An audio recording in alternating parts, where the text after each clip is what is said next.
Catherine will speak on my behalf. Mrs. Meghan Markle has repeatedly written to the palace seeking our intervention in the Epstein matter, but, like Andrew, she must face her own consequences. The silence did not break with a shout. It broke with a letter. One sealed envelope carried the weight of a royal command Meghan never expected to receive. Behind the polished language was a brutal message. Charles had moved against the Sussex brand itself. Not the interviews, not the headlines, the name, the identity, the empire they built beyond palace walls. Before we go deeper into what this really means for the royal family, make sure to subscribe so you don't miss a single update. Meghan held the envelope longer than needed. She knew that kind of paper. She knew that kind of silence. Harry stood nearby, watching her fingers slow as she reached the final page. The letter did not ask. It ordered. Charles had demanded that Meghan return commercial control, usage rights, and symbolic ownership tied to the Sussex brand, declaring it protected under the palace's secret legal trust. The words hit harder because they sounded calm. The Sussex brand meant the public name and identity Meghan and Harry had used for their work, media projects, and charitable image after leaving royal duty. A legal trust in plain terms was a protected arrangement that allowed the palace to control royal names, symbols, and related identities, so they could not be used outside crown authority. That explanation made the order colder. It meant this was not only personal anger, it was a locked door dressed as law. Meghan read the sentence again, and something in her expression changed. The title that once gave her place now looked like a chain pulled back across the ocean. Harry saw it too. He saw his wife's face harden, then close. He understood before she spoke that this was not about logos or contracts. It was about whether the life they had built outside the monarchy could carry royal weight without permission. Charles's signature waited at the bottom like a final blow. The king had not hidden behind a committee, and he had not sent a nameless warning from a distant office. He had acted directly. That mattered because a palace review could be ignored as procedure. But a monarch's signed command turned distance into confrontation. It told Meghan that the family argument had become an institutional strike. Harry reached for the letter, but Meghan did not hand it over. Her first question was not about money. It was sharper than that. Who had told Charles the Sussex brand was vulnerable enough to reclaim? That question opened the next wound. Because before the order could be understood, everyone had to face what the Sussex name meant to each person now fighting over it. A royal name is never only a name. It carries history, privilege, duty, pain, and power. For Charles, the Sussex identity remained tied to the crown. For Meghan, it had become proof that she survived without palace permission. For Harry, it was the last bridge between the family he left and the future he chose. Now, that bridge was being pulled apart plank by plank. Charles sat with the legal file open, but his eyes did not move quickly. The crown, in plain words, meant the monarchy itself, its authority, its image, its rules, and the public trust built around it. To him, the Sussex brand was not just a private label. It carried royal memory. It carried palace weight. It carried the power of a name that had once been given by the institution, not invented outside it. Meghan saw the same name through a different wound. She had carried it through interviews, criticism, rejection, and reinvention. To her, Sussex meant survival after the palace doors closed. It meant building a new voice when the old system would not protect her. Meghan did not see a borrowed identity. She saw a life rebuilt from pressure, silence, and the bitter cost of walking away. Harry felt the pull from both sides, and it cut deeper than any headline. He loved Meghan because she had stood beside him when the family bond broke under public strain. Yet Harry also knew that the name Sussex still carried his bloodline, his childhood, his mother's shadow, and his father's authority. Every argument about branding reopened the old grief of leaving royal life behind. Charles did not look victorious. The king looked tired. He understood that forcing the return of the brand meant admitting something painful. The family fracture had become permanent enough to need paperwork. That mattered because once a private wound becomes a legal file, love no longer controls the room. Procedure does. And procedure has no mercy. William's quiet position made the pressure even heavier. The future king, meaning the royal heir expected to inherit the throne after Charles, believed a royal-linked identity used outside formal duty could weaken the monarchy's boundaries. Formal duty meant approved royal work carried out under palace rules. William feared that if one name could stand halfway inside and halfway outside the crown, the entire system could begin to blur. Meghan discovered the palace had not only watched the name, it had tracked the way Sussex appeared in media deals, business language, public speeches, charitable projects, and polished introductions. That discovery chilled her more than the order itself. It meant the palace had not suddenly noticed. It had been measuring. And buried beneath that legal language was the memory of one moment that had turned private concern into royal action. Every palace crisis has a moment that looks small at first. A phrase, a pause, a glance across a room. But later, when the damage is measured, everyone remembers exactly where it began. For the Sussex brand dispute, that moment was not a lawsuit or a headline. It was a private charity reception where one sentence made the palace realize the name had become something it could no longer control. Meghan had spoken with calm force that evening. She called the Sussex identity our independent royal platform, and the words traveled faster than applause. A private charity reception, in simple terms, was an invitation-only gathering, where wealthy donors, public figures, and royal-linked guests supported a cause behind closed doors. That mattered because these rooms shaped influence. They were not public stages, but people inside them carried messages straight back to power. Charles heard the phrase within hours, through a documented palace note prepared by aides who attended the reception. The king read it twice, then stopped. The words wounded him because they sounded like royal language being lifted away from royal control. To him, independent did not sound brave. It sounded dangerous. It suggested that a name given by the crown could be rebuilt into something separate, powerful, and beyond his reach. Meghan believed she had only defended the life she and Harry had fought to create. She saw the phrase as protection, not rebellion. Harry understood why she said it, because he had watched her carry the weight of public judgment and private silence. But the palace heard something else. It heard a new claim of authority. It heard a former working royal voice building a platform with royal force but without royal restraint. William received the briefing after the legal team began its quiet review. The prince did not raise his voice. He did not need to. His concern was colder than anger. He warned that if one royal branch could use distance from the crown as a commercial strength, then every future boundary would weaken. The future king saw a crack where others saw only a sentence. Charles then approved a discreet legal audit. A legal audit meant a careful review of old papers, ownership terms, and protected rights to see what the palace could enforce. That review uncovered trust language tied to royal names, territorial titles, and family-linked identities. The discovery changed everything. The palace no longer saw the Sussex brand as a family disagreement. It saw a legal opening. Meghan did not know that one sentence had started the machinery. Harry did not know either. But Charles knew. William knew.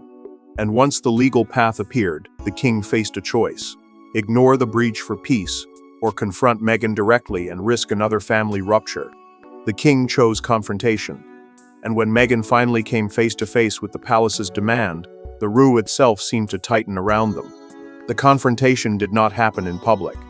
There were no cameras, no microphones, no smiling aides waiting outside with polished statements. There was only a closed room, a table, and a document placed between people who knew exactly what it meant. Meghan had come prepared to argue. Charles had come prepared to end the argument, and Harry stood between two worlds, knowing neither would forgive him for hesitating.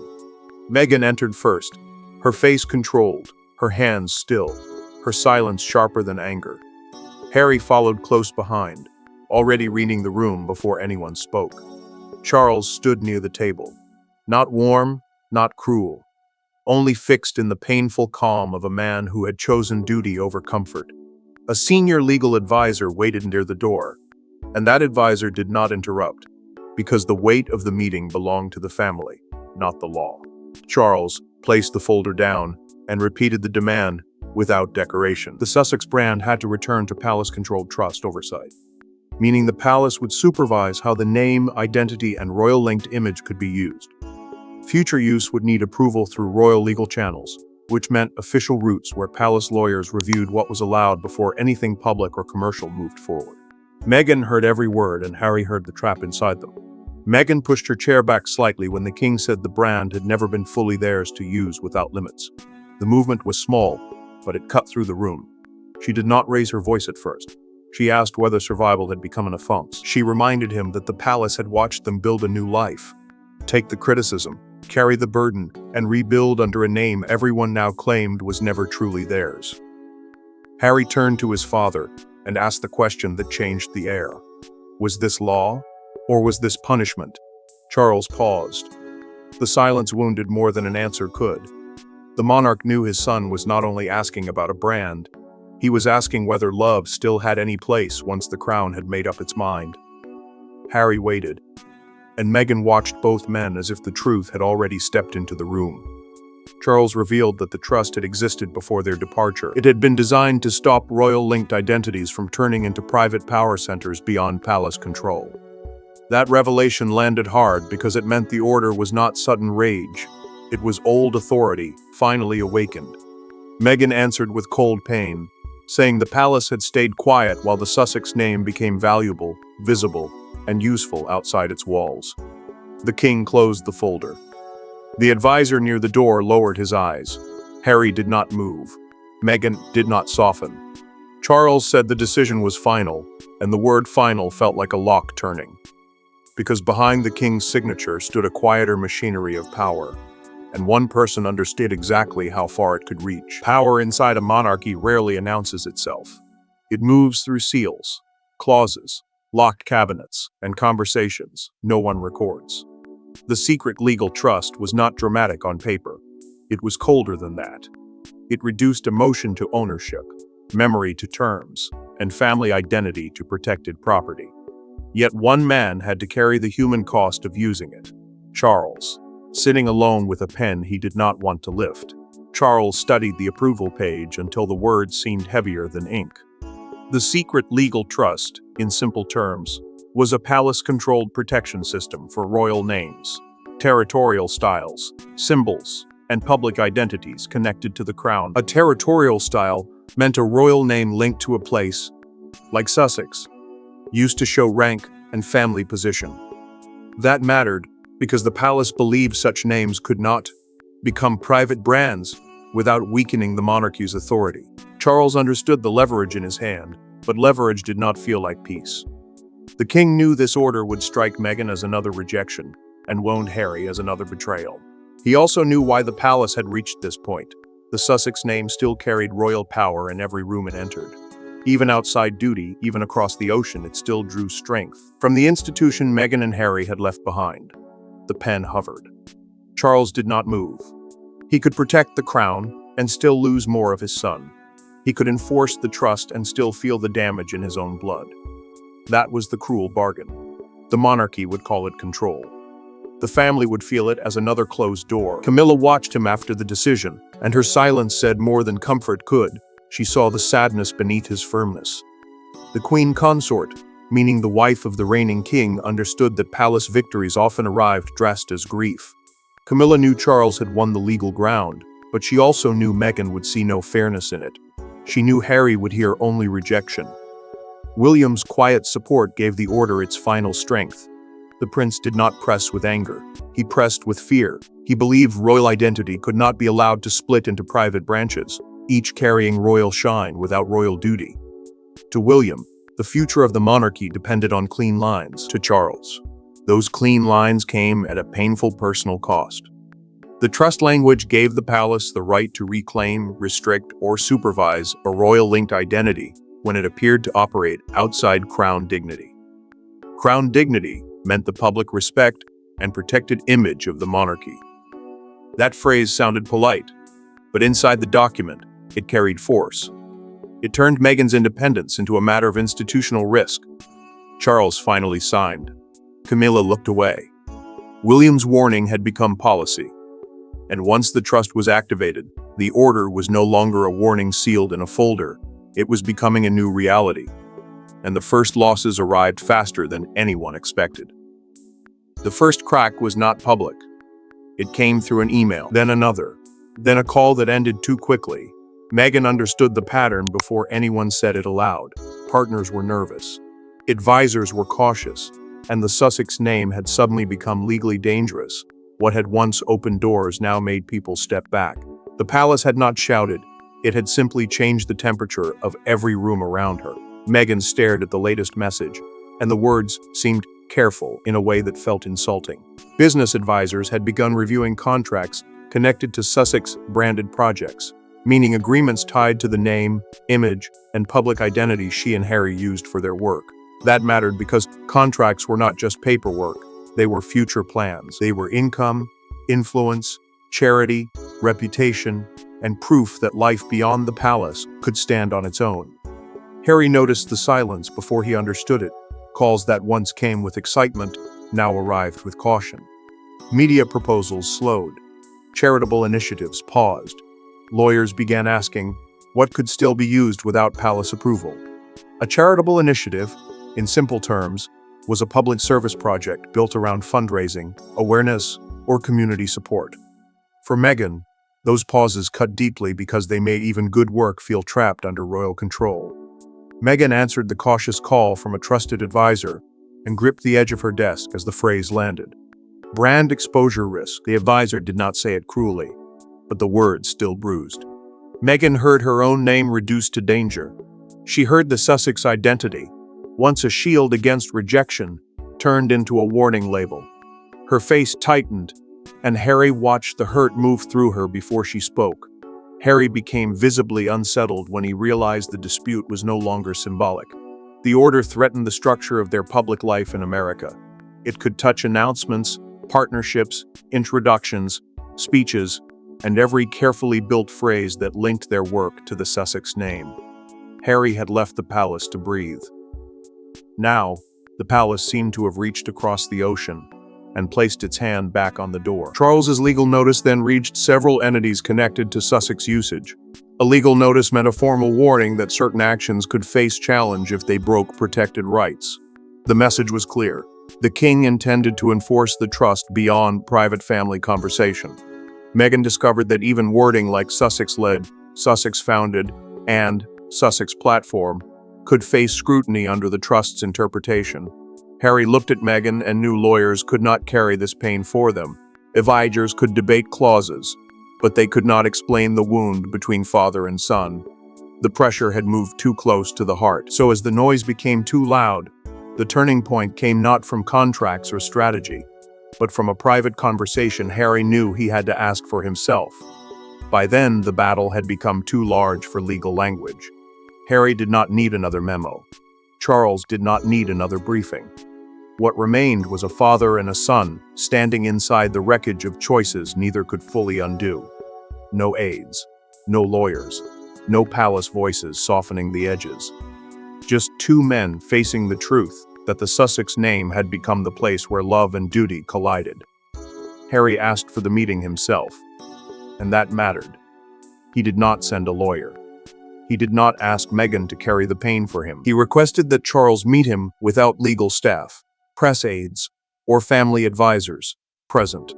A press aide meant a palace communications worker who shaped public statements and protected royal image.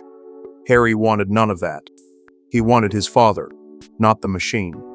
Charles agreed, but the king knew agreement was not peace.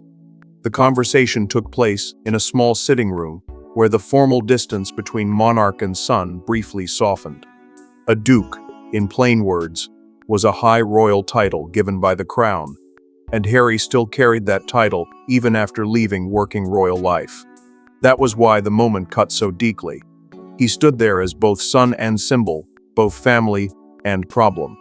Harry spoke first, and his voice did not sound angry, and sounded tired. He told Charles that reclaiming the brand felt like erasing the life he and Meghan had built after leaving. When Harry reached the word erasing, it broke slightly, and the crack revealed what every legal page had hidden. This was not only about ownership, it was about whether their escape had ever truly belonged to them. Charles listened without interrupting. The monarch admitted he never wanted the situation to reach this point, but he said the crown could not allow royal identity to become separate property. That mattered because the palace believed a royal name carried public trust, not just family memory. If that trust became private power, the institution would lose control of its own meaning. Harry then asked the question Meghan needed answered. Was there any version of the Sussex name they could keep? Charles paused. Before revealing the narrow path left open, a limited personal use arrangement, but no unrestricted commercial power. The name could remain part of who they were, but it could not drive an independent royal-style platform outside palace oversight. Harry absorbed the compromise like a man accepting less than he came for. Charles looked older in that silence, and the king understood that mercy inside an institution could still feel cruel inside a family. Meghan would have to hear that the name survived only in a smaller form. Harry would have to tell her himself. He left with no victory to celebrate, but with the first outline of an ending that Meghan now had to decide whether to accept. And while the family absorbed the private cost, the outside world finally saw enough to turn the hidden battle into a public storm. By morning, the private war had a public face. It was no longer whispered through palace corridors or argued behind closed doors. It was printed, framed, debated, and judged. The monarchy had moved against Meghan's most visible symbol of independence, and the world reacted as if a curtain had been ripped away. Some saw discipline, others saw cruelty. Everyone saw power. Meghan watched the coverage without speaking, and Harry stood behind her with the remote already in his hand. British media, in plain words, meant the newspapers, broadcasters, and public commentators who shaped how the country understood royal events. That mattered because once the story left private rooms, it no longer belonged only to the family. It belonged to every headline, every argument, and every stranger who believed they had the right to judge the Sussex name. Charles read the front pages with a fixed expression. The king had expected backlash, but expectation did not make it easier. The palace had confirmed that royal-linked brand usage must comply with crown-controlled legal protections, meaning names tied to monarchy authority could not be used freely without royal oversight. That confirmation mattered because it turned hidden enforcement into public principle. It told the world the crown was not asking. It was drawing a line. Meghan heard one commentator call the decision a humiliation, and Harry turned off the broadcast before the sentence could finish. He did not want her to sit there and absorb the insult in silence. But silence followed anyway. Meghan looked down, not broken, not weak, but visibly tired of seeing her life turned into a public lesson. Harry knew that look. It was the look she carried when the world spoke about her as if she were not in the room. Charles faced a different wound. He was now seen as both protector of the crown and father, who tightened the chain around his son's chosen life. Buckingham Palace, simply put, was not only a royal residence, it was the public center of monarchy power and official messaging. Outside its gates, a small crowd gathered, as one newspaper front page showed a black and white image of Meghan beside the headline "Suck's name returned to the crown." The phrase spread fast. A broadcaster called it, "The day royal independence met royal ownership," and by afternoon, people repeated it like a verdict. Meghan heard it through a clipped recording sent by an advisor, and Harry watched her face harden. Charles heard the same words later, and closed the paper slowly. No one escaped the meaning. The private name had become a public symbol. With public emotion rising, the palace prepared the final settlement. Meghan now had to choose whether to fight the crown or redefine herself without the full power of the name. The world had chosen its sides, but the final meaning of the crisis would be decided in one last act of acceptance. In the end, the most shocking part was not that Charles won. Kings are built to win institutional battles. The shock was what the victory cost. Meghan lost control of the symbol that had carried her through exile. Harry lost another piece of the bridge to his family. Charles protected the monarchy, but he did it by closing a door that could never open the same way again. Meghan faced the final settlement with a stillness that felt heavier than anger. The final settlement, in simple words, meant the agreed ending of the legal dispute, where both sides accepted what would happen next. It confirmed that the Sussex brand, as a commercial and public-facing royal-linked identity, would return to palace trust supervision.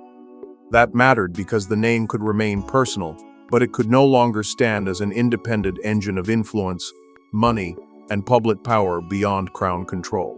Harry stood beside her, quiet and pale, watching the world he had tried to build narrow in front of him. He understood the compromise. Meghan and Harry could still be connected to the Sussex name in a personal way, but they could not use it freely as the face of a royal-style platform. For him, that was the cruelest part. The settlement did not erase them completely. It simply placed limits around the life they had fought to claim. Meghan signed the final acknowledgement with visible restraint.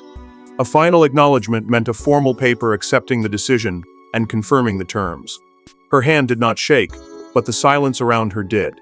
Meghan was not defeated in spirit. She still had her voice, her ambition, and her story. But she had been forced to accept one bitter truth. The name she defended had never been fully free from the institution that gave it weight. Charles received confirmation later, and the king did not celebrate. He placed the final document inside a red dispatch box, a locked case used by senior royals and government figures to carry important papers. That gesture carried the whole tragedy. The monarch had protected crown dignity, meaning the public respect and guarded image of the monarchy. But he had done it without joy. Charles had won the file and deepened the wound. William viewed the outcome as a boundary restored. The prince believed the monarchy had survived a dangerous precedent, because royal identity could not become private property for anyone outside official duty. Yet even William understood that restored lines did not heal broken hearts. He saw the strength of the decision, but he also saw the family scar left behind. The verdict was clear. The Sussex dream of a fully independent royal-style brand had ended. Meghan kept her voice. Harry kept his chosen life. Charles kept control of the crown's identity. But the emotional meaning was unmistakable. The monarchy had protected itself by proving that even outside palace walls, no one truly escapes its shadow. And so, the Sussex name returned to the crown, not with applause, not with reconciliation, but with the cold finality of a door closing on one chapter of royal rebellion forever. Thanks for watching. Please don't forget to like and subscribe, and we will see you in next one.